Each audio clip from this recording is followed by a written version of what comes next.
Story అని చెప్తున్నా నేను. రొటీన్ స్టోరీ లేదు, సినిమా సూపర్ బంపర్ హిట్. ఇలాంటి సినిమా మహేష్ బాబు చూడలేదు, పవన్ కళ్యాణ్ చూడలేదు, పంజాబ్ నేను డీజే ఢిల్లీది చూడాలా ఇప్పుడు చూసా, నేను డీజే ఢిల్లీది చూడాలా ఇలాంటి సినిమా ఇప్పుడు చూసా నేను, నాకు నచ్చింది. Super bumper super hit. ఇగో నేను చెప్తున్నా బరాబర్. ఇగో ఇట్లాంటి అన్న వాళ్ళు 100 మంది ఉంటారు ప్రమోషన్ చేయడానికి. కానీ నన్ను చెప్పని, నువ్వు చెప్పని అన్న అంత హిట్ అని చెప్పలేము, పట్ట అని చెప్పలేము. జొన్నలగడ్డ సిద్ధు హీరో కోసం చూడాలి. కాకపోతే ఆయన వచ్చినప్పుడే సినిమా బాగుంటుంది. కొంతమంది మన అన్న అయితే పుష్ప సినిమాతో పోలుస్తుండు. పుష్ప సినిమా ఒక స్క్రీన్ ప్లే వాల్యూ లేదు ఈ మూవీ అని నేను చెప్తున్నా. ఎందుకంటే సినిమా సూపర్ బంపర్ హిట్ ఒకటే మాట, super bumper hit. 5 star rating, 5 star rating. 5 star rating ఏ విధంగా ఇస్తావా? ఒక ఏ తక్కువ ఉంది అందులో, ఏం తక్కువ ఉంది. రేపు ఆస్కార్ అవార్డు కూడా నామిక అయినా కూడా తప్పులేదు ఈ సినిమా. ఎందుకంటే దేశం కోసం పోరాడిన సినిమా ఇది. దేశం ప్రాణాలు పెట్టడానికి ముందుకెళ్ళాడు. ఆస్కార్ అవార్డుకి దీన్ని నామినేట్ చేయాల్సిందే ఖచ్చితంగా. స్టోరీ బాగానే ఉంది, కాకపోతే తీసే విధానం బాగలేదు. ఎంటర్టైన్మెంట్ కావాలా నీ ఆస్కార్ ఉంది, యాక్షన్ ఉంది, రొమాంటిక్ లేదు. రొమాంటిక్ అంటే ఒక కిస్ సీన్ ఉంటుంది అంతేగాని ట్రైలర్లో చూపించి సినిమాకి వచ్చినాం అనుకో బుక్ అవుతామని. ట్రైలర్ని నమ్ముకొని సినిమాకి రావద్దు. ఎప్పుడైనా సినిమా చూడాలనుకుంటే రావాలి. నేను సిద్ధు జొన్నలగడ్డ సినిమాకి నేను చూడాలనుకున్నా వచ్చినా నేనైతే డిసప్పాయింటే కాలేదు. చెప్తున్నా కదా, 4 ఇస్తాను. 5కి 4. హైలైట్స్ అంటే అదే రా ఏజెన్సీ మొత్తం, మన సస్పెన్స్ మొత్తం సస్పెన్సే, అదే హైలైట్ సినిమాకి. అంటే బేసిక్గా కొంతమంది అంటే ఈ స్టోరీ కైండ్ ఆఫ్ చిల్లు గారికి సెట్ కాలేదా? ఎందుకు సెట్ కాలేదన్న? ఎవరన్నా చెప్పింది సెట్ కాలేదని చెప్పేది ఎవరు? ఎవడు చెప్పేది సెట్ కాలేదని? ప్రతి హీరోకి ఛాన్స్ ఇవ్వాలి. అంటే వీడికో 200 పెట్టి టికెట్ చూస్తాం మనం. వాళ్ళు ఎన్నెన్నో కోట్లు పెట్టి ఇన్వెస్ట్మెంట్లు పెడతారు, హీరోలు అవుతారు, ఎన్నెన్ని చేసి వస్తారన్న సినిమాలకి. ఎవడన్నా మంచిగా లేదని చెప్పి సినిమా రమ్మన్న ముందుకు చెప్తే నేను మాట్లాడతా. ఎవడు మంచిగా లేదని చెప్పి సినిమా ఎట్లుందంటే చూస్తే తెలుస్తుంది. సినిమా ఒక 200 పెట్టి టికెట్ తీసుకొని పోయి సినిమా చూస్తే సినిమా తెలుస్తుంది ఎట్లుందో. వీడికి వచ్చి మూతవారి కథలు పడితే ఏం నాకు బాగాలేదు అది లేదు ఏవో నెత్తిలు కొట్లేసుకొని మాట్లాడితే ఈడ హైలైట్ అయ్యి సినిమాలలో యాక్షన్ చేసినంత కాదు. పబ్లిక్ టాక్ అంటే ఏంది, సినిమా ఎట్లుందో చెప్పాలి. సినిమా పబ్లిక్ చెప్తే ఈ బయట పబ్లిక్ చూసి సినిమా చూసి వస్తారు. అంతేగాని అన్న అన్న అన్న అన్న ఎగురుకుంటా పోయి ఉన్నారు 2-3 సినిమాలలోకి పోయినారు. అది ఏంది అది అంటే ఏడుస్తా మరి నేను కూడా ఈడ ఓ ఫుల్ బాటిల్ తాగేసి వచ్చి నేను కూడా ఏడుస్తా ఏడమంటారా? సినిమా అట్లా కాదు. సినిమా ఎట్లా చూడాలి? పైసలు పెట్టి నువ్వు సినిమా చూస్తున్నావు అంటే డైరెక్టర్ ఎందుకు తీస్తుండు? ఇన్ని పైసలు ప్రొడ్యూసర్ ఎందుకు పెడుతుండు? పిచ్చిలేసి పెడుతుండ్రా ప్రొడ్యూసర్ పైసలు. సూపర్ నచ్చిందన్న. అంతకుముందు ఆమెని ఆ సినిమాలో పాత సినిమా ఏదో ఉంది కదా, ఆ సినిమాలో ఆమెని కొంచెం చిన్న చూపు చూసిర్రు. అంటే ఆ క్యారెక్టర్ చేసిందని చిన్న చూపు చూపించారు. ఈ సినిమాలో ఆమె ఉన్నది ఒక 40 మినిట్సో 30 మినిట్సో ఉంటుంది అంతే. ఆ 30 మినిట్స్ ఉన్న దాంట్లో కూడా చాలా మంచిగా నచ్చింది. నేను చెప్తున్నా కదన్న, దండం పెట్టవచ్చు అన్న సినిమాకి. నాకు సిద్ధు జొన్నలగడ్డ యాక్టింగ్ మాత్రం సూపర్ నచ్చింది. డీజే టిల్లులో ఎట్లా కడుపు అని నవ్వుపించిండో ఇందులో ఆయన ఏందో చూపించుకున్నాడు అంతే. ఆయన ఏందో చూపించుకున్నాడు.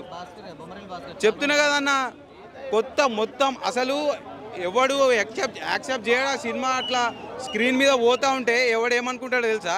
అరే ఇదేంద్రా బాయ్ బొంగుల సినిమా.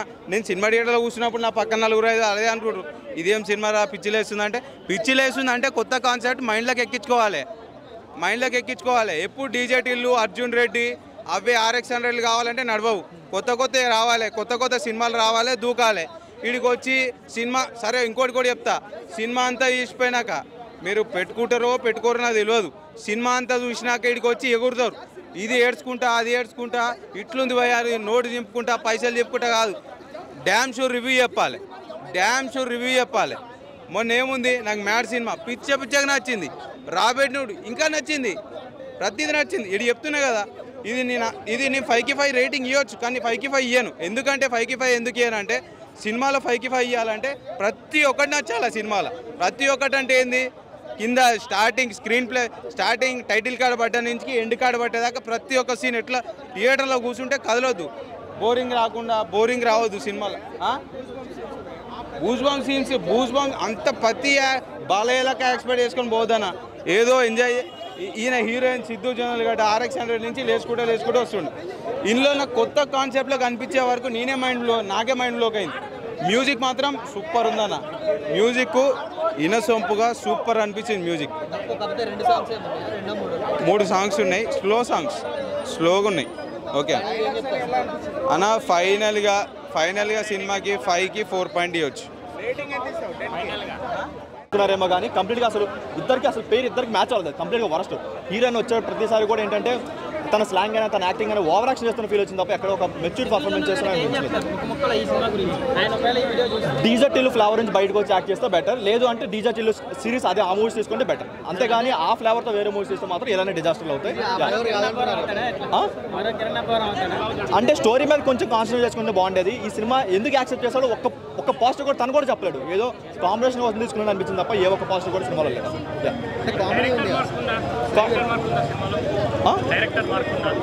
అదే అంటున్నా, ఈయన మార్క్ అనిపించింది తప్ప డైరెక్టర్ మార్క్ ఎక్కడ కనిపించలేదు. కొన్ని డైలాగ్స్ డైలాగ్స్ అనేది, లేదంటే ఇంకొక కిస్ ఒక XYZ ఆ టాపిక్ డైలాగ్స్ అయినా సరే ఈయన మార్క్ కనిపించింది తప్ప ఎక్కడ డైరెక్టర్ మార్క్ ఎక్కడ కనిపించలేదు. బొమ్మరిల్లు భాస్కర్ గారి మూవీ అని లోపలికి వెళ్తే మాత్రం కంప్లీట్గా 100% డిసప్పాయింట్ అవుతారు. ఆయన మార్క్ 1% కూడా సినిమాలో లేదు. బయటకు వచ్చి తీశాడు కానీ ఇంకొంచెం బాగా మంచి స్టోరీ తీసుకొని ఇంకొంచెం బాగా ఇంప్రూవ్ చేసుకొని సెకండ్ హాఫ్ కొంచెం ఇంట్రెస్టింగ్గా తీసుకుంటే బాగుంటుంది. కానీ కంప్లీట్గా ఒక హాఫ్ బ్యాక్ ప్రోడక్ట్ అంటారు కదా, అలా తీసినట్టు అనిపిస్తుంది. ఎక్కడ ఒక ఇంట్రెస్టింగ్ అయితే ఎక్కడ అనిపించలేదు. ఫస్ట్ హాఫ్ కొంచెం ఎంటర్టైన్మెంట్, ఎందుకంటే డీజే టిల్లు ఆ క్యారెక్టర్తో కొంచెం అక్కడక్కడ చిన్న డైలాగ్స్ కొంచెం పేలినా సరే సెకండ్ హాఫ్ వచ్చేసరికి కంప్లీట్గా ఏ కొత్త స్టోరీ కూడా 1% కూడా ఓ స్టోరీ ఉందని చెప్పుకోవడానికి ఎక్కడ లేదు. ఒక 5 minutes స్టోరీ లాగాడు అనిపించింది తప్ప ఎక్కడ అంత చెప్పుకోవడానికి ఒక పాజిటివ్ కూడా సినిమాలో లేకుండా పోయింది. ఫస్ట్ హాఫ్ అయితే కంప్లీట్గా డిజిటల్ ఫ్లేవర్లో ఉంది. అంతేందుకండి తన టైటిల్స్ అప్పుడు కూడా తన డిజిటల్ బ్యాక్గ్రౌండ్ వేసుకొని వచ్చాడు. సో ఎందుకు మేబీ ఇంకా తను ఆ ఫ్లేవర్లో ఉండిపోయి తీస్తున్నాడు అనిపించింది. దాని నుంచి కొంచెం బయటకు వచ్చి వేరే మూవీస్ తీస్తే బెటర్ ఏమో, లేదు అంటే డిజిటల్ ఆ సిరీస్ తీసుకున్నా కొంచెం బెటర్. రాన్ ఏంటంటే మరీ కామెడీగా చూపిస్తారు. ఒకప్పుడు రౌడీస్ని కామెడీగా చూపించేవాళ్ళు, బకరాన్ చేసేవాళ్ళు. ఇప్పుడు ఏంటంటే రాని బకరా చేయడం ఒక అలవాటు అయిపోయింది. దాని నుంచి కొంచెం బయటకు వచ్చి తీసుకుంటే బెటర్. రాని కొంచెం కామెడీగా చేశారన్న ఒక నెగిటివ్ తప్ప మిగతా చెప్పుకోవడం కూడా ఎవరు మాట్లాడుకోరు 1 వీక్ తర్వాత ఆ లెవెల్లో ఉంది. ఓవరాల్గా చెప్పుకోవాలంటే ఇది Siddhu's agent. Hit block buster super hit బాగుంది. సిద్ధు గారి పర్ఫార్మెన్స్ వల్లే వచ్చిందన్న సినిమా. మొత్తం సినిమా అంతా ఆయనతోనే. Because of him only cinema is next level. So Siddhu timing తెలుసు, మనకి హ్యూమర్ తెలుసు. సో నేను 3.5 to 4 ఇస్తాను. అంటే బేసిక్ ఏంటంటే సిద్ధు గారి జానర్ బయటకు వచ్చి చేశారు ఈ కాన్సెప్ట్. ఓకే, సో అంటే హ్యూమర్ అదే ఇంటర్వ్యూస్లో కూడా అతను అదే చెప్పాడు యూట్యూబ్లో నేను చూసినప్పుడు. సో బొమ్మరిల్లు భాస్కర్ గారికి కథ చెప్పాడు, కానీ మెయిన్గా ఆయన వదిలేసింది సిద్ధు మీదే. ఆయన ఎట్లా దాన్ని డైలాగ్ని మోడ్యులేట్ చేస్తారు, ఆయన ప్రకారంగా మార్చుకుందామని. సో సిద్ధు ఈజ్ కంప్లీట్లీ తన స్టైల్లోనే మొత్తం పెట్టేశాడు సినిమా అంతా. చేంజ్ అని కాదు, అంటే he is with the same crisp and craft. ఆయన ఎట్లా తీస్తాడో అలానే తీశాడు, కానీ ప్రతి story he tries to tell in కొత్త వేలో చెప్దాం అనుకుంటాడు. అది చాలా స్టేబుల్గా మంచిగా వెళ్ళింది సినిమా. చాలా బాగుంది, చాలా బాగుంది. అంటే తన వల్ల అంటే ట్విస్ట్లు ఇంకా మలుపులు అవన్నీ వస్తాయి. అంటే పెద్ద రోల్ అని కాకుండా మంచి రోల్. అండ్ తనకి నిజంగా నెక్స్ట్ చాలా మంచి ప్రాజెక్ట్స్ వస్తాయి తెలుగులో. అలా ఏం లేదు, అంటే మెయిన్ కంటెంట్ స్టోరీ అంతా దాని చుట్టూనే, దాని వల్కాలే. Story is completely about catching a terrorist and runs behind him. అదే కదా యాక్చువల్లీ మెయిన్గా. కానీ ఎక్స్పీరియన్స్ చేయడం బెటర్. నేను ఆ స్టోరీ చెప్పేస్తే జస్ట్ ఫర్ ఎంజాయ్మెంట్. నేను మెయిన్గా సిద్ధు కోసం వచ్చా, ఇంకా ఆరెంజ్ ఆ మార్క్ ఉంది కాబట్టి అందుకే ఎంజాయ్ చేయడానికి వచ్చాను నేను స్పెషల్గా. చాలా బాగుంది, కనెక్ట్ అవ్వచ్చు. నేను 3.5 ఇస్తాను మ్యాక్స్.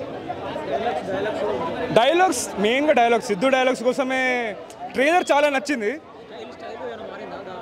చాలా బాగుంటుంది. Entry actually next level. So super ఉంటుంది, చూడొచ్చు. Thank you. కాగా పాటలు మాత్రం ఆ జొన్నలగడ్డ సిద్ధన్న అయితే స్టార్టింగ్ సాంగ్ వస్తుంది, ఏదో ఆయన కష్టంగా డ్యాన్స్ చేస్తున్నట్టు అనిపించింది. ఆ డ్యాన్స్ మాస్టర్ ఎవరో అని జర బాగా అనిపించలే.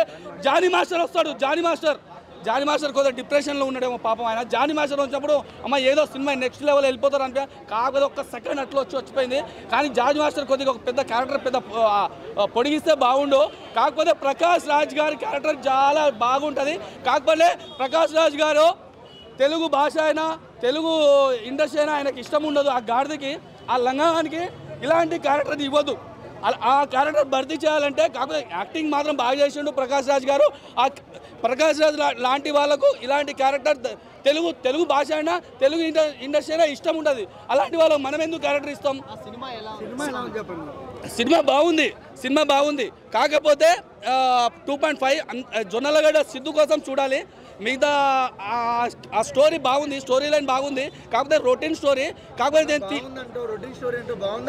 నేను చెప్తున్నా చూడండి ఒకసారి, తీయొచ్చు ఈ స్టోరీని తీయొచ్చు. జొన్నలగడ్డ సిద్ధుకి సెట్ అయ్యేలా డైరెక్టరు తీయలే ఈ స్టోరీ. సినిమా మాత్రం జొన్నలగడ్డ సిద్ధు కోసం చూడాలి. Average movie. సినిమా హిట్ ఒక వర్డ్లో చెప్పండి. అంటే ఇప్పుడు ఫడ్డే బ్రదర్ పోయింది, సినిమా పోయింది. చైతన్య ఎలా అనిపించింది? ఆ హీరోయిన్ గురించి మాట్లాడుతున్నావు కదా మీరు. హీరోయిన్కి అసలు ఎందుకు వచ్చి ఆ క్యారెక్టర్ ఎందుకు పెట్టారో నాకు అర్థమయ్యే. ఏదో హీరోయిన్ ఉండాలంటే ఉంది అంతే. ఆ క్యారెక్టర్ పెట్టాలంటే ఇప్పుడు ఒక సినిమా అన్నప్పుడు ఒక హీరోయిన్ ఉండాలి కదా పక్కా బ్రదర్. దానికోసం ఆ మూవీ తీసిరు అంతే. ఇక మొత్తం మీద పెద్దగా